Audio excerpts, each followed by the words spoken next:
Would you like to learn a few tricks on how to prepare for a possible recession in 2022 or 2023? Recessions will happen. They are a natural part of economics and the financial system. Forget what you heard about how unpredictable recessions are, because usually there are signals, and you can spot them. Hence, regardless of whether you are poor, rich, middle class, single, or married, there are ways in which not only you can prepare yourself financially for a recession, but also gain from it. In this video, I will show you how.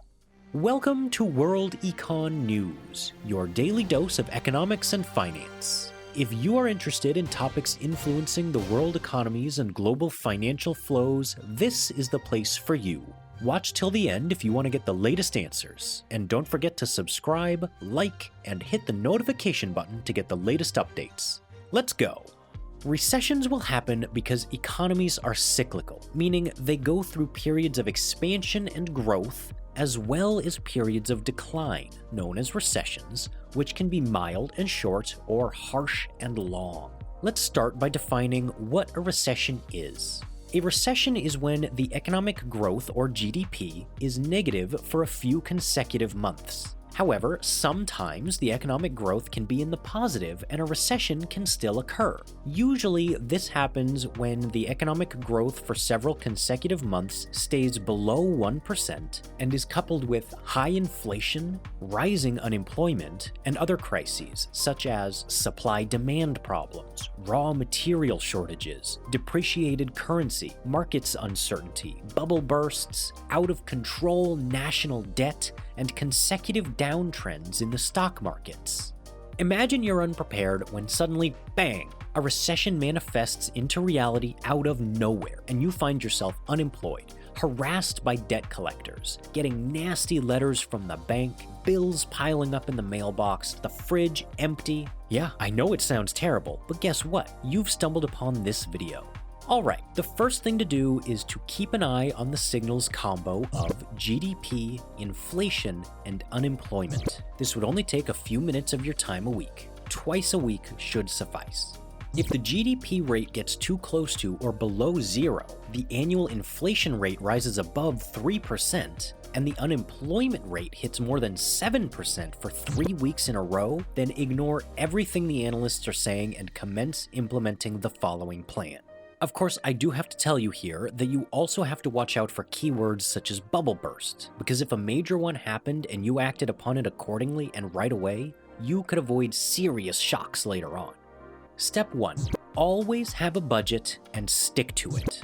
If you have never had a budget, just make one. Use the 50, 25, 15, 10 budget plan. It is simple and means that you have to allocate a percentage of your income to each of the following: needs, wants, savings, and debt payments. I won't elaborate on how you distribute those percentages and on exactly what, because frankly, it's none of my business, and because every person has a different set of circumstances. Hence, what you might consider a need, others consider a want. Some people pay rent or mortgage while others don't. So distribute it accordingly and stick to the plan as much as you can. Step 2. Pay off your high-interest debt. Yeah, I just said that. There is no worse hell on earth than getting hit with the reality of a recession, having to invent money out of nothing for needs and wants, while paying the bank a ridiculous amount of interest that can add up to insane amounts of money on stupid amounts of debt. For example, having to pay 20% or more in interest a month on a few $1,000s of debt from credit cards. Now that is just insane. Step 3. Unless you have a decent sum of savings and few obligations, do not co-sign loans of any kind. We all like to help out. However, if your income is limited and you have too many obligations and you literally and certainly cannot afford to make loan payments on behalf of someone who might default on their loan, do not co-sign. The financial institutions will rip you apart and might even dive into your rainy day stash. Always remember this fact. Banks and financial institutions are not saints nor charities. They are shark-like businesses. They will seize the defaulter's house, car, savings, furniture, even dog if they could. They are far from kind and sweet. The experience can be hellish.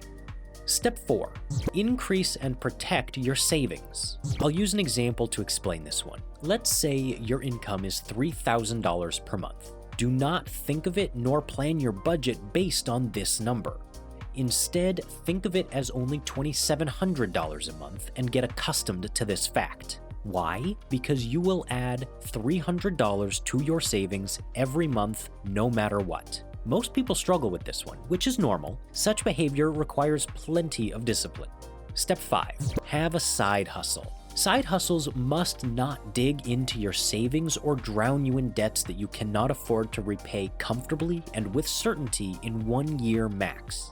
Never bank that the side hustle will generate any income in the first 6 to 12 months. Think of them as financial burdens that will eventually cover the costs and sooner or later become profitable. The bottom line here, try to have at least 2 decent sources of income, because most millionaires have on average a minimum of 7 different sources of income.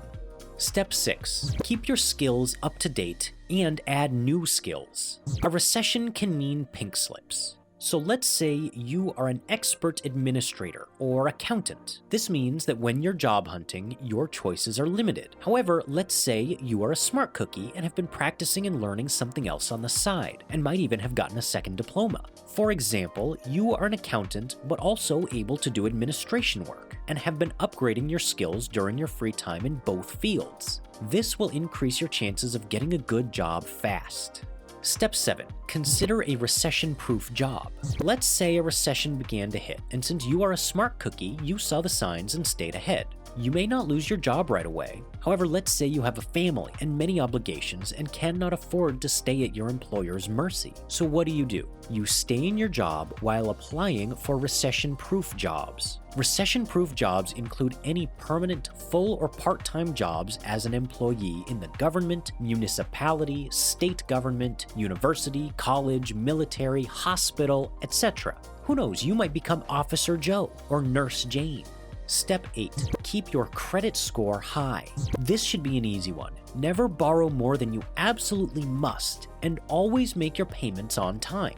Your credit score can save you if things go south, better than standing in line at the food bank and waiting for charity. This is essential, especially if you have a family. Step 9. Buy government-issued bonds and treasuries. Bonds and treasuries are safe and secure securities. You do not need large sums of money to purchase them. Think of them as a bank account with the government, in which your money is safe and you also get guaranteed monthly profits. Just keep in mind there is a catch here. The returns are small. Step 10. Diversify your investments. If you have a portfolio, diversify it. Ever heard the saying, don't put all your eggs in one basket? Well, the same line of thinking applies to your investments. It's important to have a well-diversified investment portfolio. The stock markets are very volatile and not easy to maneuver. Just watch out for the wolves of Wall Street. They are more vicious and merciless than the banks and casinos combined. On the other hand, financial advisors can be very helpful. Step 11. Conduct bi-monthly budget reviews and risk assessments.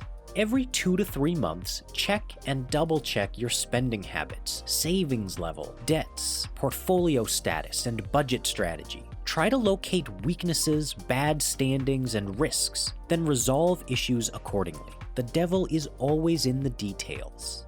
Now I will tell you how to make money from recessions and economic downturns. The answer is simple, but heavily depends on your financial abilities. Usually, when the economy goes south, real estate prices tend to decrease, sometimes by a large margin. This opens a window for a financially capable person to purchase that house, farm, condo, summer house, or small business he or she always dreamed of at a very low price, maybe even at half price. Interest rates also tend to go down, hence a recession might represent an opportunity to take an important, much-needed loan or a mortgage at a low interest rate. Would you like to learn more about what influences the world economies and global financial flows? Click on one of the videos that showed up on the left or go to our channel to find other interesting topics.